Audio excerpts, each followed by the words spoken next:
Hi. Hi. Today I want us to discuss about how you can spend on your partner while dating. How should you spend? Mm-hmm.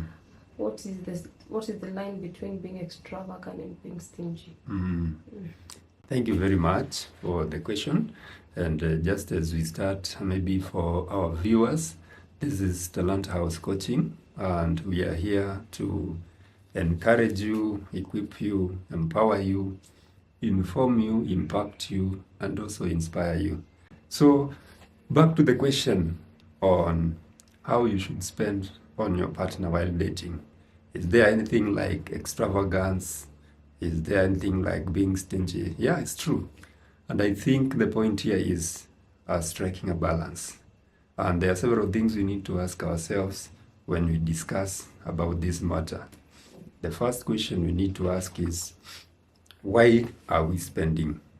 And definitely, if you are dating, remember the previous video that we did. We talked about several stages while you're dating. First and foremost, you'll know that, just as a reminder or a recap, we talked about interest in someone, expression of interest, choice, commitment, and covenant. And each stage, you'll realize, even in expenditure, just like on matters that you engage on, you'll realize that each level grows with the different things. So, for example, at the point of interest, there is not much spending. You're just interested in this person. But as you express the interest, it means you have a meetup, you ask the person for a meeting. So, it means that probably at that point, there is going to be some expenditure. Mm-hmm. And I believe the person inviting the other for the meeting mostly ends up being the one to spend. Because if, for example, I invite you for a meeting, definitely, and it is not written, it's not a written rule, but the expectation would be, I invited you, mostly somebody will say, I invite you for a cup of tea or a cup of coffee. Mm-hmm. So I would expect that the person inviting the other for the cup of tea or the cup of coffee or the drink will pay for the drink. So that is the first thing. And why are we spending? You are trying to now create time to learn this person, to determine whether you want to go to the next level of commitment. Because the first 3 steps is more of trying to know this person. So there is a bit of expenditure, but not much that time. But the moment you find yourself at commitment, you will spend more because you are going for more frequent dates. Because the idea here is to know each other. And as you get to know each other, you can't just know each other virtually. You will know each other by meeting physically, going to places, going for picnics, going for walks. And somehow there is going to be some expenditure. You may spend on fare, you may spend on airtime. Definitely there is going to be some expenditure. But specifically to this question, you need to understand that there is need for a balance depending on which stage. Because, of course, you can be extravagant, but the other person feels like you are stingy. So that's why we are saying this spending is very relative, because depending on how somebody has grown up, maybe they have grown up in opulence. So if, for example, you think that on a date you spend 10,000 or even 20,000, to them maybe that is even being stingy, because the expectation could be higher. So that's where the complexity comes when it comes to the expenditure. But the point here is, I usually say, it is better to be very open and communicate on expectations. Our spending is mostly to grow the love, to build the relationship, to make it better and stronger, because we want to ultimately live together. And that is the expectation when we cross over to covenant. So it is very good to share expectations. What do you expect? How would you want to be treated? So that even as the other person is planning to spend on you, because I believe this should not be a one-sided thing. You should not only expect the man to spend on you. Even as a lady, there is some bit of expenditure that you can incur.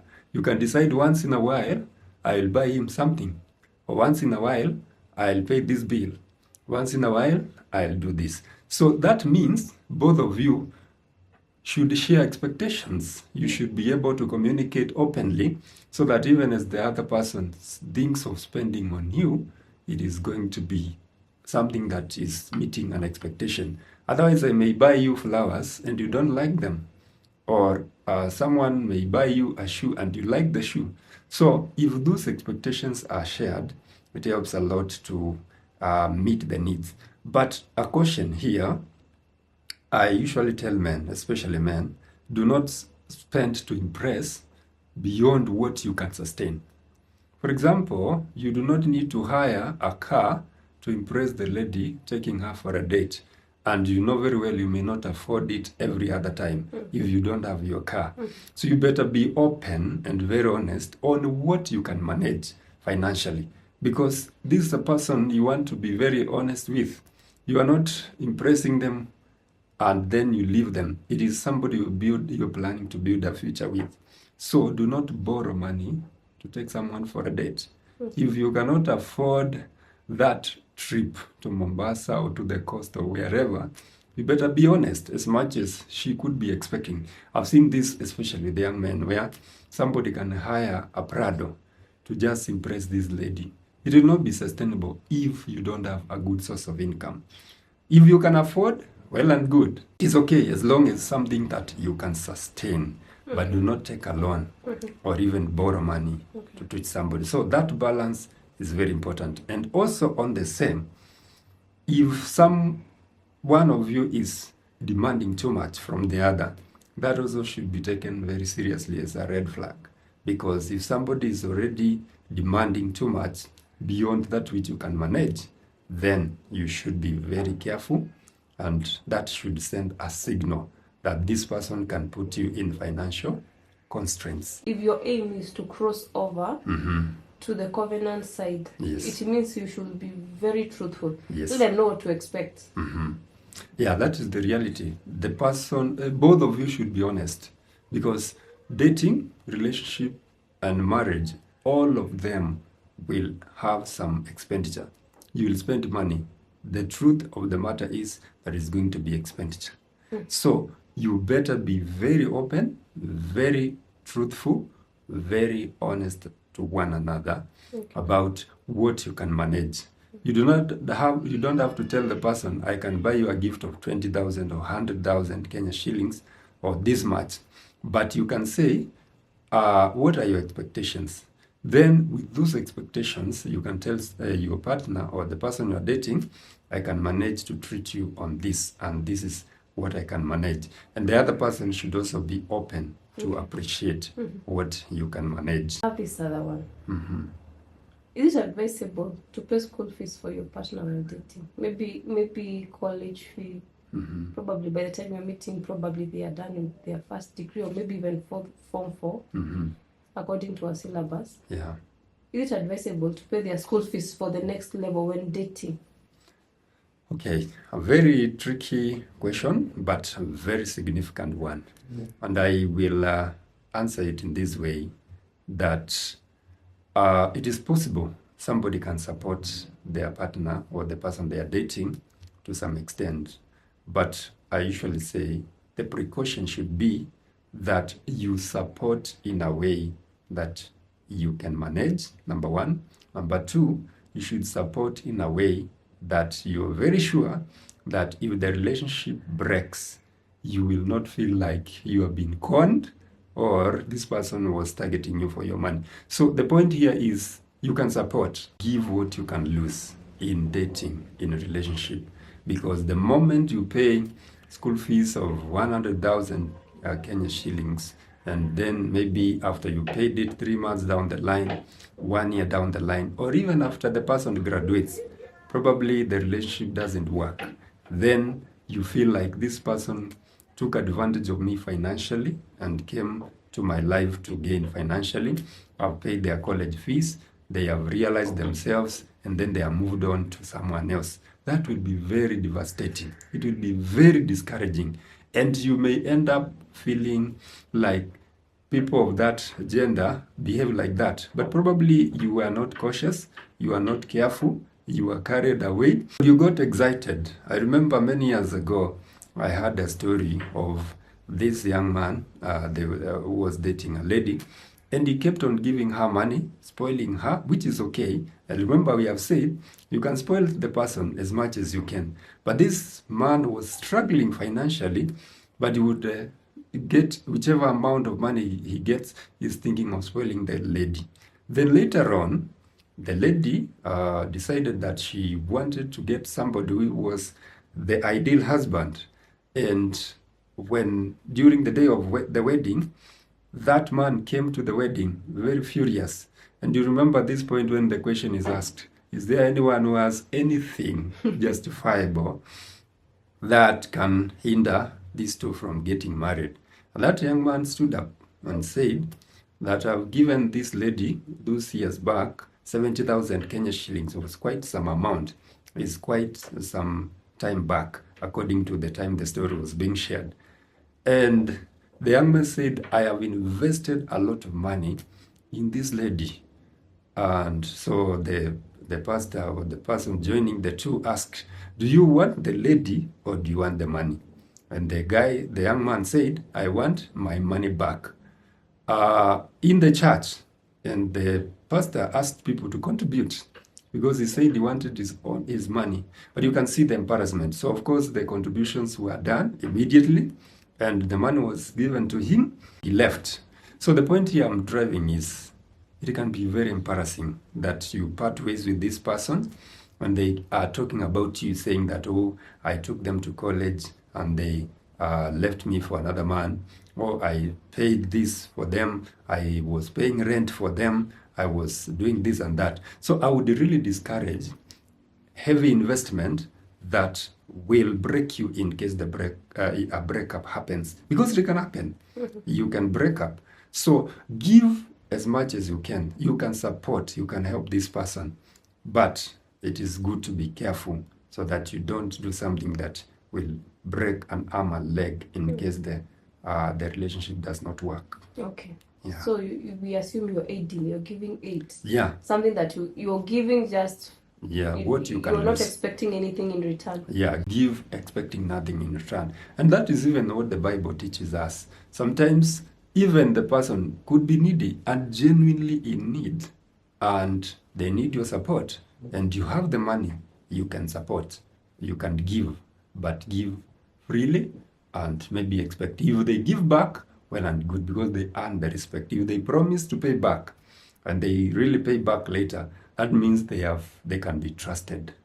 Okay. Yeah. In the same line, what about supporting the siblings of the person you're dating? Yeah, it is the same, on the same note. Actually, I think it applies from both ends, because when you take up responsibilities, when you pick up responsibilities beyond that which you can manage before you get married, remember that you are spending time to learn whether the two of you are compatible. Mm-hmm. Remember, any expenditure while you are dating, it is geared towards building the relationship, trying to learn each other, to know whether we can commit in the relationship and whether we can enter into covenant. So the moment, whether it is the lady or the man, you begin to extend favors to the family, support or take up responsibilities or roles. And here we are talking about financial responsibilities. It is possible for your attention to be diverted to other, what we call third parties. And imagine you have been paying school fees for the sibling or supporting the family, and you have issues in the relationship and you break up. It means that your relationship is now not only with the lady or the man, but it is a relationship with the family. And my encouragement is you can support. The same, it applies the same way. You can support, but do not invest too much. And if possible, for me, I would say, as much as possible, avoid that. It is a very risky ground. It's a gray area, because you will be having a relationship with the family when the time is not yet. Okay. Yeah. Thank you for that. On this one, yeah. Assuming your partner while dating is in need of financial aid, finances, let me not call it aid, is in need of finances maybe to do a project. Yeah. And you as a person, you're not in a position to maybe give the aid now. is it advisable to take a loan for them? That is even more serious. And for me, I would say no. Okay. No matter what kind of a relationship you are in, as long as you have not gotten into covenant, that is marriage, I would discourage. Because even in marriage, I would say it should be considered very carefully if you are taking a loan to support your partner. That means you have learned them, you have known their financial frugality, their financial management, you are confident, you are supporting your future together, you are building on something. So that one at marriage level, it is okay because you are building a future together. And of course, my expectation at that time is you have known that both of you are in it together. Okay. So even if the project does not work, you will not be accusing each other. You have discussed it, you have weighed the options, you have sought advice. You are doing it together as your project as a couple. But while you're dating, I would really discourage and I would say no, do not take a loan. Just support with what you have and if possible, give what you may let go. Okay. Thank you. Welcome.